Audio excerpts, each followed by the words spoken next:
inferiormente ou caudalmente ela termina em L2 na segunda vértebra lombar e superiormente ela é o forame magro. A segunda forame magro a gente já disse que é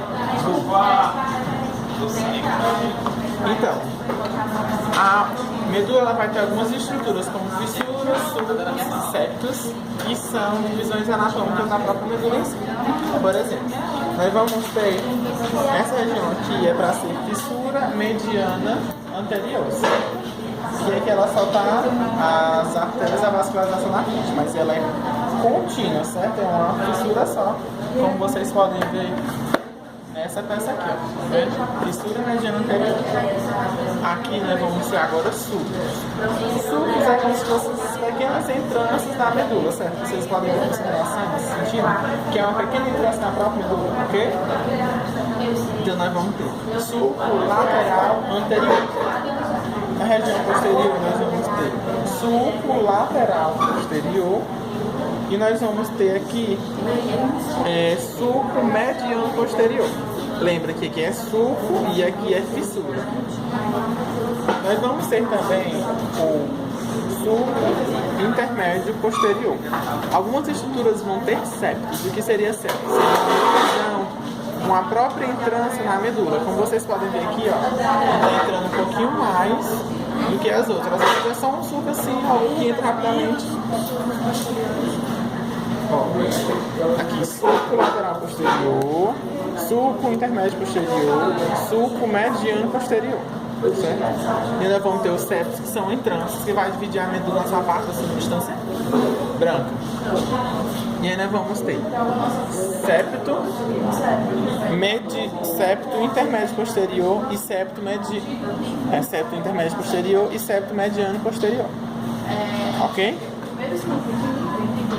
A medula ela vai ter substância branca e substância cinzenta, como a própria cor já diz. Não tem como errar substância branca e substância cinzenta. Porém, não é só isso. Nós vamos ter, por exemplo, a substância cinzenta ela vai ter algumas estruturas que é colunas ou corpo. A literatura retrata mais coluna, mas alguns autores dizem corpo, vai estar certo.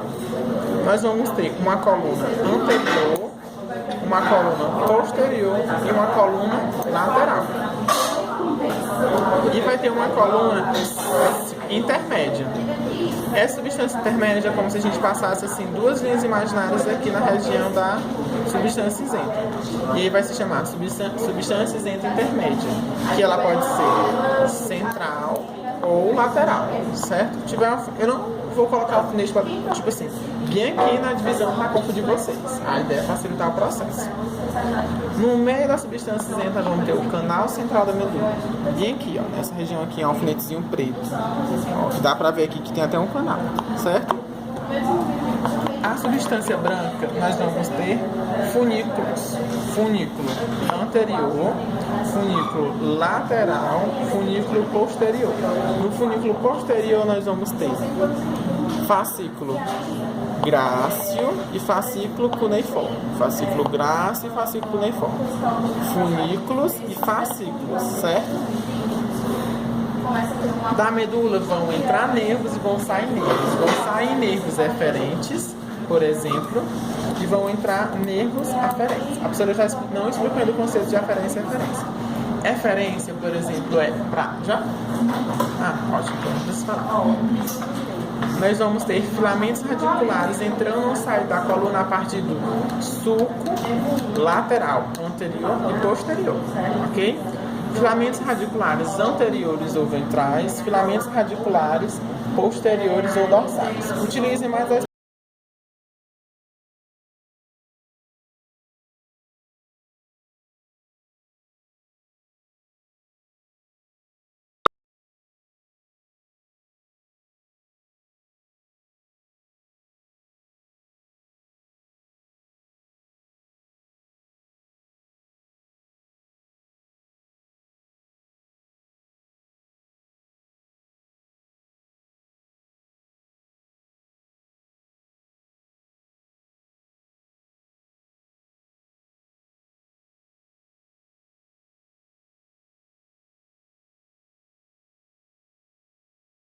esse a grosso modo, fazendo sinapse nessa região.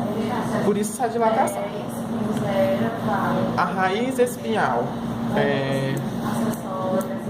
ventral, ela é motora, e a dorsal, ela é sensitiva. Qual a importância disso? Por exemplo, se o paciente sofrer uma pancada muito forte nessas regiões, pelo menos ele vai perder apenas a sensibilidade. Não que a sensibilidade não seja importante, mas pelo menos ele vai conseguir manter a motricidade, que é indispensável em muitas situações, certo? E aqui nós vamos ter um nervo, e é um nervo misto, porque ele tem tanto fibras motoras quanto sensitivas, certo? Aqui, teoricamente, era para dar para mostrar essa artéria bem que irriga a medula é a artéria espinhal anterior, certo? Aqui agora eu vou falar das meninges que fazem, que recobrem a medula. Nós vamos ter dura mater, aracnoide e pia mater. E, consequentemente, seus espaços. Nessa região aqui era para ser o espaço epidural, aqui o espaço subdural e aqui o subaracnoide, certo? Deu para entender?